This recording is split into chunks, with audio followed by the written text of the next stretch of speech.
दोस्तों, मार्केट में आए हुए एक बिल्कुल नए तरीके के स्कैम के बारे में आज आपके लिए जानकारी लेकर के आया हूँ। आप भी सुनकर के ये सोच में पड़ जाएंगे कि आखिर ये हुआ तो हुआ कैसे। अभी तक आपने सुना होगा कि लोगों के पास नॉर्मली ओटीपी का मैसेज आ जाता है, किसी ने आपसे कोड पूछ लिया, ओटीपी जानने के बाद आपके बैंक अकाउंट से पेमेंट खाली हो गई। बट इस स्कैम में ना तो कोई ओटीपी का एसएमएस आया, ना सामने वाले ने किसी को ओटीपी बताया। सामने वाले से बात करते करते ही अचानक उसके बैंक अकाउंट से पैसे खाली हो गए और उसे पता भी नहीं लगा। तो अगर आप भी कोई बिजनेसमैन है और अपने कस्टमर से फोन पे बात करते हैं तो इस वीडियो को ध्यान से और एंड तक देखिएगा, ताकि आपके साथ भी ऐसा कोई हादसा ना हो और आप सतर्क बने रहें। तो हुआ कुछ यूँ कि एक हमारे बिजनेस फ्रेंड है जिनका भी कंप्यूटर्स का ही रिलेटेड काम है, और उनके पास एक कस्टमर का फ़ोन आया और उसने पूछा कि सर आपके पास किस किस मॉडल के कंप्यूटर हैं, इनकी प्राइसिंग क्या है, सो एंड सो मॉडल आपके पास है कि नहीं है। और वो उसको डिटेल्स बता रहे थे, बातचीत चल रही थी, एक के बाद एक डिस्कशन हो रहा था। और ये होते होते होते अचानक से उनका फ़ोन कट गया और उनके अकाउंट से पैसे खाली हो गए विदाउट कोई ओटीपी दिए, और वो समझ भी नहीं पाए कि ये हुआ कैसे। तो अब डिटेल में सुनिए कि हुआ क्या और ध्यान से इस चीज़ को समझिएगा। सामने वाले कस्टमर ने फ़ोन पे कॉल करी और मेरे फ्रेंड से पूछा कि सो एंड सो मॉडल की प्रोडक्ट आपके पास है कि नहीं है। उन्होंने कहा कि हाँ है, इसका प्राइस ये है, अच्छा ये वाला मॉडल मिल जाएगा कि नहीं, अच्छा इस प्राइस में क्या क्या चीज़ें आ सकती हैं। सारी बातचीत होने के बाद केस ऑलमोस्ट क्लोज होने की कगार पे था। उसने कहा कि ठीक है, ये मॉडल मेरी कंपनी को सूट करेगा और हम इसी का ऑर्डर प्लेस करने की आपको कोशिश करते हैं। एक काम करते हैं कि मेरे जो बॉस हैं, जो फाइनेंस देखते हैं और जो इसकी पेमेंट करेंगे, जिन्होंने मुझे इस चीज़ की जानकारी करने के लिए बोला था, मैं उनसे आपको कॉल पे बात करा रहा हूँ। आप उनसे ये सारी चीज़ें बता दीजिए जो हमने आपस में मॉडल फाइनल किया है, उसकी प्राइस बता दीजिएगा और वो सेटिस्फाई होंगे तो आपको पेमेंट कर देंगे। उसने फ़ोन को होल्ड पे रखा और अपने सीनियर को फ़ोन लगाने की कोशिश करी, अपने बॉस को। एक आध मिनट तक फ़ोन शायद लगा या नहीं लगा। फिर उसने फ़ोन कनेक्ट किया और बोला कि सर मैं फ़ोन ट्राई कर रहा हूँ, सर से बात तो हो जा रही है बट आपका फ़ोन कॉन्फ्रेंस पे नहीं आ पा रहा। मैंने कई बार कोशिश करी आपको कॉन्फ्रेंस पे लेने की, तो मैंने उनको आपका नंबर दिया है, हो सकता है अभी वो डायरेक्टली आपको फ़ोन करके बात करने की आपसे कोशिश करेंगे।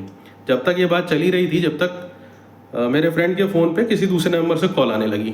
तो उन्होंने कहा कस्टमर से कि हाँ सर, एक कॉल आ रही है मेरे नंबर पे, आप एक मिनट रुकिए, मैं उनसे बात कर लूँ, देखूँ किसी का इंपॉर्टेंट कॉल तो नहीं है। तो सामने वाला कस्टमर बोलता सर एक बार नंबर चेक करिए जरा, किस नंबर से कॉल आ रही है, कहीं मेरे बॉस का तो नहीं।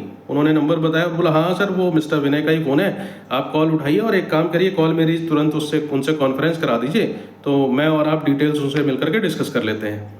तो मेरे फ्रेंड ने फ़ोन कनेक्ट किया, कनेक्ट करते ही कॉन्फ्रेंस करा दिया, कॉन्फ्रेंस कराते ही उसका फ़ोन कट गया, यानी फ़ोन इधर से डिस्कनेक्ट हो गया। उसने कहा कि हो सकता है फ़ोन कट गया होगा, 2 मिनट बाद कॉल बैक आ जाएगी, मगर 2 मिनट बाद मैसेज आता है कि उसके अकाउंट से 30,000 रुपये डिडक्ट हो गए। And he was shocked. तो क्या आप बता सकते हैं अगर हुआ तो हुआ कैसे?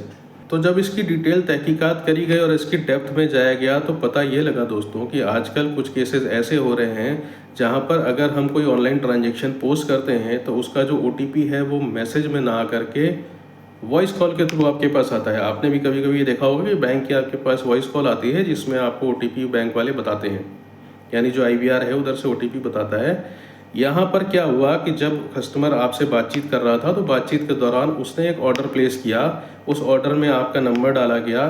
जब तक वो बात करता उसने अपने सीनियर के नाम से आपको कन्विंस कर लिया कि किसी की कॉल आएगी।